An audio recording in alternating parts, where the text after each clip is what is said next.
Hello বন্ধুরা, এখন আমি বাবু চোর না সিনেমাটার রিভিউ করতে চলেছি। এই সিনেমাটা দেখার পর আমার মন আমাকে এটাই বলছিল, কিছু করার নেই, এটা আমাদের কাজ এবং সেটা আমি করতে হবে। আমার প্রথম কথা তো আমি হল মালিকদের আমি ধন্যবাদ জানাবো যে এরকম সিনেমা এত কম সংখ্যক দর্শকে যে তারা চালাতে রাজি হয়েছে, এটাই সব থেকে বড়ো কথা। কারণ এই সিনেমাটা যে আদৌ চলতো কি না সেটাও একটা নিয়ে ডাউট ছিল। আলটিমেটলি দেখলাম। তো কেমন হলো এই সিনেমাটা, গল্প যদি ছোট করে বলি, আবার কি করা যাবে গল্প, সেটাই। যাই হোক, যদি বলি, একটা ছেলে যার বাবা মা এখানে পায়েল এবং শাগনিক, তারা দুদিক থেকে একে অপরকে ডিভোর্স দেওয়ার চেষ্টা করছে এবং ছেলেকে চাইছে কিডন্যাপ করিয়ে অপোনেন্টের নামে। এবার কী হবে সেটা আপনারা গিয়ে দেখবেন। একজন জিতু কামালকে অ্যাপয়েন্ট করছে, একজন শ্রাবন্তীকে অ্যাপয়েন্ট করছে, দুজনই ক্রিমিনাল, কিডন্যাপ করে থাকে। এবং এই বাচ্চা ছেলেটির দাদু যে, সে একজন সত্যিকারের ক্রিমিনাল, যে অনেক কিছু ড্রাগ র্যাকেট অনেক কিছু রয়ে গেছে। এবং তার সাথে কি সম্পর্ক, তার ছেলের সাথে কি সম্পর্ক, মানে শাগনিকের সাথে বাবু সোনা কীভাবে এই বাচ্চাটাকে কিডন্যাপ করে বা আলটিমেটলি কিডন্যাপ করতে না পারে নাকি, এবং কিডন্যাপ করতে গিয়ে এই বাবা ছেলে যে দ্বন্দ্ব, সেটার মাঝখানে তারা কীভাবে ফাঁসে এবং আর কী কী হয়, এবং আলটিমেটলি এই গল্পে ভিলেনকে পুরোপুরি যদি জানতে হয়, শুধু কি ওর দাদু নাকি আরও অন্য এর থেকে বেশি জানতে পারলে আপনাকে সিনেমা হলে গিয়ে এই সিনেমাটা যদি দেখার ইচ্ছা দেখতে পারেন। তো কেমন হলো এই সিনেমাটা যদি বলেন আমার কাছে, একটা জিনিস হয়, সিনেমা যখন আপনি ভালো হবে, আপনি গেলেন, ভালো হলো একটা জিনিস, সেটা খুব ভালো। এমন অনেক সিনেমা হয় যেগুলো আপনি আশা করেছেন যে ভালো হবে, সিনেমা হলে গেলেন, দেখলেন অতটাও ভালো না। এমন অনেক সিনেমা আছে যেগুলো আপনি আশা করেছেন যে ভালো হবে না, বাট গিয়ে দেখা যায় যে সেটাও ভালো হয়ে গেছে। এবার এমন অনেক সিনেমা আছে যেগুলো আপনি জানেন যে খারাপই হবে, তো সেরকম গিয়ে খারাপই হয়েছে।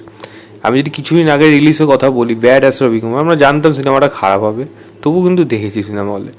আমি তখন বলছিলাম ওইটা যেমন সিরিয়াসলি একটা স্পুপ বানিয়েছে, এইখানেও এই সিনেমাটা সিরিয়াসলি রদ্দি বানিয়ে দিয়েছে।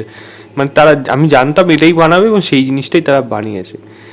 এখানে গল্পের যা ধরন, সিনেমার যা মেকিং, প্রত্যেকের যা অভিনয়, প্রত্যেকটা ডিপার্টমেন্টে এই সিনেমাটা মানে আপনাকে নিয়ে রীতিমতো খেলা করবে। সত্যি খেলা মাঝখানে আছে না, খেলা হবে, আর সত্যি খেলা করেছে। এবং আপনার যে কমিক পোর্শনগুলো যেইগুলো আর রয়েছে এই সিনেমার মধ্যে, সেইগুলো দেখে আপনার যত না হাসি পাইবে, তার থেকে বেশি মনের মধ্যে একটা খুশি থেকে যাবে। খুশি বলবো না, মনের মধ্যে একটা হাসি থেকে যাবে সিনেমা হল থেকে বেরোনোর পর, যে এই সিনেমাটাকে কেন বানালো এবং এইভাবেই বা কেন বানালো, এবং এইভাবে বানানোর পেছনে তাদের কি সত্যি কি মাথা কোনো কাজ করেছিল, ব্রেন কি ওয়ার্ক করেছিল, নাকি কীভাবে তারা এটা বানানো, নাকি তারা জাস্ট এটা এই ফান রাইড হিসেবেই সেরকমভাবে বানিয়েছে। এই সমস্ত জিনিস ভাবতে ভাবতে কিন্তু আপনার মনের মধ্যে একটা খুশি আসবে। সেই খুশিটা যদি আপনি এনজয় করতে পারেন, তাহলে আপনার পয়সা উসুল হবে এই সিনেমাটা থেকে। আদারওয়াইজ কিন্তু কোনোভাবে এই সিনেমাটা আপনাকে পয়সা উসুল কেন, মানে মাথার চুল ছিঁড়ে ফেলতে ইচ্ছা করবে এরকম ধরনের সিনেমা। প্রথম কথা তো বাজে স্ক্রিন প্লে, এরকম ধরনের উদ্ভট সিনেমা ঠিক আছে, বাট স্ক্রিন প্লের মধ্যে যদি ডায়লগ ভালো লেখা হয়, সেই লোক যদি পারফর্মাররা ভালোভাবে পারফর্ম করে, অনেক সময় সেগুলোকে টলারেট করা যায়, এনজয় করা যায়। এই সিনেমাটা এনজয় করা যায় না। জিতু কামাল, তাকে একেবারেই এই চরিত্রটা মানায়নি এবং তাকে পারফরমেন্সও ভালো লাগেনি পরিষ্কার কথা। শ্রাবন্তী যতই সে কচি সাজার চেষ্টা করুক, একটা এজ হয়ে গেছে এখন, সেটা বয়ে যায়, বাট মানাচ্ছে না ব্যাপারটা। পায়েল এবং শাগনিক, কাকে আমি বলবো জানি না, কে সব থেকে বেশি ওভার অ্যাক্টিং করেছে, প্রত্যেকে করেছে এখানে ওভার অ্যাক্টিং, বাট কে বেশি করেছে সেটা বলা সম্ভব না, এতটাই টাফ কম্পিটিশন ওখানে। বুদ্ধদেব বাবু রয়েছে, বুদ্ধদেব বাবু যেরকম পারফর্ম করে থাকে সেরকমই করেছে। তো তার কাছ থেকেও মানে ওভার অ্যাক্টিংয়ের দিক থেকে এদের থেকে হয়তো এক পদক এগিয়ে থাকবে, মানে ভালোর দিকে এগিয়ে থাকবে, বাট তারও ভালো না। তার নাতির চরিত্রটাকে আপনার হয়তো একটুখানি মজার লাগতে পারে, টাউটার ছেলে এরকম টাইপের যেরকম হয় সেরকম জিনিসটা পছন্দ হতে পারে। আলেকজান্ডার আছে, আলেকজান্ডার জন্য এই সিনেমাটা বলতে গেলে আমার তো একটা দেখার ইচ্ছা, বাট আলেকজান্ডারকে যা যা জিনিস করানো হয়েছে ওগুলো দেখে আর সত্যি ভালো লাগছিল না, সেগুলো মানে ভাবতে পারি না। মানে খৈনি খায়, বিড়ি খায়, নস্যি নিচ্ছে, বাংলা খাচ্ছে, বাংলা কুদুম খিস্তি মারছে, এবং খিস্তি কথার থেকে মনে করি এই সিনেমাটার মধ্যে উল্টো পাল্টা অঙ্গভঙ্গি, ডবল মিনিংয়ে এবং ডাইরেক্ট উল্টো পাল্টা কথা, মানে আমি আশা করিনি এরকম ধরনের সিনেমা থেকে এরকম ধরনের জিনিসও উঠে আসবে। আজকের থেকে আশা হয়ে গেল, এবার আশা করবো যে এরকমই সিনেমা থাকবে। অংশুমান পত্র যদি ডিরেক্টর হয়, তার সিনেমার এরকম ডায়লগ হতেও পারে। তো যা কিছু সম্ভব এখানে, গল্পটাও ওরকমই, যা কিছু সম্ভব। এবং এখানে যে মেন যে ভিলেন হঠাৎ তার জোকারের মতো কেন হাসতে শুরু করলো আমি এটাই বুঝলাম না। ভাই তার রাগ থাকলে ভাই তো মার মেরে শেষ কর, তুই হেসে হেসে তো আমাদের মাথা খারাপ করে দিল, ওটাই তো মেন জিনিস।